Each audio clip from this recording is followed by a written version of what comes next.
नमस्कार, राधे राधे, जय श्री कृष्णा। मैं एस्ट्रोलॉजर माधव शर्मा कुछ जीवन राशि फल के यूट्यूब चैनल की तरफ से आप सभी का हार्दिक अभिनंदन करता हूं। धनु राशि के नवंबर 2023 के राशिफल को लेकर मैं आपके सामने प्रस्तुत हूं। इस राशिफल के अंदर हम बात करने वाले हैं कौन कौन से ग्रह राशि परिवर्तन कर रहे हैं, किन भावों से रिलेटेड आपको अत्यधिक फलों की प्राप्ति होगी, कार्यक्षेत्र, धन संबंधित, बिजनेस, लाभ। आपकी बात करूं यहाँ पर तीसरे भाव यानी यात्राएं, चतुर्थ भाव मकान, जमीन, जायदाद को लेकर, आपकी घर की स्थिति को लेकर, पंचम भाव यहाँ पे विद्या, बुद्धि, संतान को लेकर कैसा रहेगा।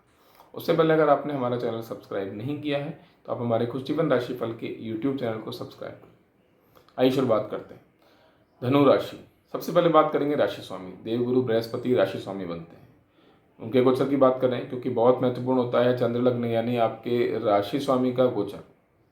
देवगुरु बृहस्पति पंचम भाव में गोचर कर रहे हैं, मित्र की राशि में, मेष राशि में।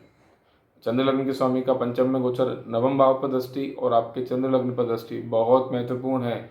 यहाँ पर अगर मैं बात करूँ, चंद्र लग्न को मजबूत करना मन स्थिति को मजबूत करने के बराबर है, क्योंकि उनके जो स्वामी हैं वो अपनी राशि के ऊपर दृष्टि डाल रहे हैं, तो बहुत महत्वपूर्ण हो जाता है। यहाँ कारक भी माने गए हैं, पंचम भाव में बैठे हुए हैं, साथ के साथ मैं बात करूँ नवम भाव पर भी, जिसके भी कारक देवगुरु बृहस्पति कहे गए।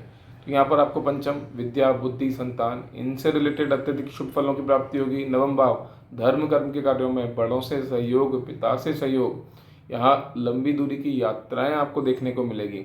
चंद्र लग्न की बात करें, आत्मविश्वास से भरे रहने वाले हैं धनु लग्न वाले इस माह के अंदर। आइए अब हम बात करते हैं धन भाव के स्वामी की। धन भाव के स्वामी बनते हैं शनिदेव। शनि के गोचर की बात करें तो चंद्र लग्न से तीसरे भाव में, क्योंकि शनि का गोचर तीसरे, छठे, 10वें और एकादश इन भावों के अंदर चंद्र लग्न के यानी आपके जन्म के चंद्रमा से शुभ माना गया है। शनिदेव यहाँ तीसरे भाव में अपनी ही राशि में गोचर कर रहे हैं। यात्राएं बहुत अच्छी देखने को मिलेगी। साथ के साथ मैं बात करूँ यहाँ पर शनिदेव की द्वादश भाव पर भी अपनी दशम दृष्टि डाल रहे हैं और नवम भाव पर अपनी सप्तम दृष्टि डाल रहे हैं। तो इस माह के अंदर यानी इस माह में अगर दशाएं शनि से रिलेटेड चल रही हैं, दशाएं द्वादश भाव से रिलेटेड चल रही हैं, नवम भाव से रिलेटेड चल रही हैं, तो यहाँ यानी शनि, मंगल और सूर्य से रिलेटेड हैं, तो कहीं ना कहीं इस माह के अंदर अत्यधिक यात्राएं आपको देखने को मिल सकती है। बात करते हैं चतुर्थ भाव की। तो चतुर्थ भाव के स्वामी यहाँ पर बनते हैं देवगुरु बृहस्पति। उनके गोचर की बात हम कर चुके हैं कि पंचम भाव के अंदर नवम भाव पर और चंद्र लग्न पर, तीनों पर अपना अधिकार जमाए हुए हैं। यहाँ पर उनके फलों के अंदर वृद्धि कर चुके हैं। चतुर्थ भाव के अंदर राहु देव विराजित हैं। पारिवारिक स्थिति में थोड़ी सी मनमुटाव और पारिवारिक परेशानियां देखने को मिल सकती हैं। गुरु का गोचर शुभ फलदायी है, लेकिन राहु कहीं ना कहीं गुरु की राशि मीन राशि में बैठकर थोड़ी सी परेशानी उत्पन्न कर सकते हैं। शनिदेव अपने धन भाव के स्वामी होते हुए अपने नवम और द्वादश इन पर दृष्टि डाल रहे हैं, तो कहीं ना कहीं यात्राओं से धन प्राप्ति के संकेत भी दिखाई दे रहे हैं। पंचम भाव की बात करें, पंचम के स्वामी बनते हैं मंगल देव। लाभ भाव में गोचर कर रहे हैं, बहुत शुभ फलदायी है। पंचमेश का लाभ भाव में गोचर, पंचम भाव पर अपनी दृष्टि डाल रहा, अत्यंत पंचम भाव से रिलेटेड यानी विद्या, बुद्धि, संतान से रिलेटेड शुभ फलों की प्राप्ति आपको अवश्य देखने को मिलेगी। ऐसे भी देवगुरु बृहस्पति पंचम में बैठकर उस भाव को कहीं ना कहीं वृद्धि अवश्य कर रहे हैं। मंगल अपना राशि परिवर्तन तुला से लेकर वृश्चिक में कर रहे हैं, तो यहाँ पंचमेश का अष्टम में गोचर भी कहीं ना कहीं आपको अपने संतान के सपोर्ट से, साथ के साथ मैं बात करूँ अपने एजुकेशन के लिए भी बाहर यात्राएं देखने को मिल सकती हैं। कार्यक्षेत्र की बात करते हैं जो कि बहुत महत्वपूर्ण भाग है, यानी दशम भाव के स्वामी की हम बात करते हैं। बुध बनते हैं दशम भाव के स्वामी, लाभ भाव में गोचर कर रहे हैं। बहुत महत्वपूर्ण और बहुत शुभ फलदायी है बुध देव का यानी दशमेश का लाभ भाव में गोचर, एक राजयोग कारक गोचर माना गया है। बुध देव एकादश भाव में बैठकर मंगल और सूर्य के साथ बैठे हुए हैं। सूर्य की बात करें, यहाँ पर नवम भाव के स्वामी है। सूर्य बुध युति, नवमेश और दशमेश का संबंध एकादश भाव में, भाग्य में वृद्धि, कार्यक्षेत्र में वृद्धि देखने को अवश्य मिलेगी। मंगल पंचम भाव के स्वामी है, कहीं ना कहीं पद प्राप्ति के संकेत भी यह गोचर धनु राशि वालों के लिए देता हुआ नजर आ रहा है।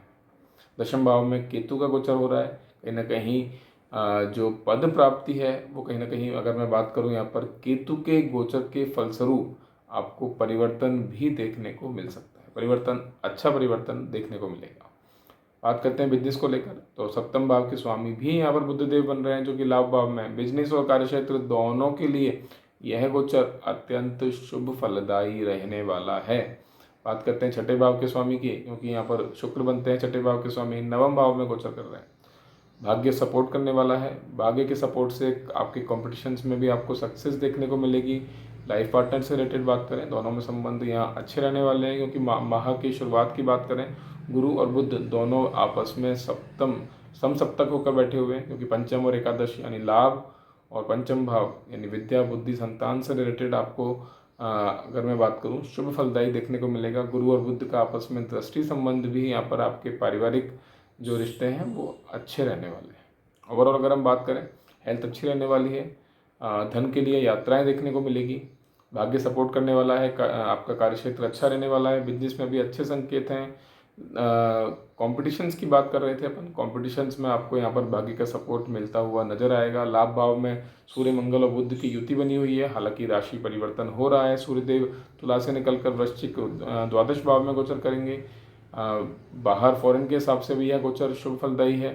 मंगल भी तुला राशि से निकलकर वृश्चिक राशि में प्रस्थान करेंगे। बुध की बात करें तो उनका गोचर भी यहाँ पर तुला से निकलकर वृश्चिक से निकलकर धनु राशि के अंदर होगा। यानी दशमेश या सप्तमेश की बात करें, जो दोनों बुध देव बनते हैं, वे चंद्र लगन के ऊपर से गोचर करेंगे, जो आपके कार्यक्षेत्र और बिजनेस दोनों के लिए सुंदर और शुभ फलदायी है। धन्यवाद।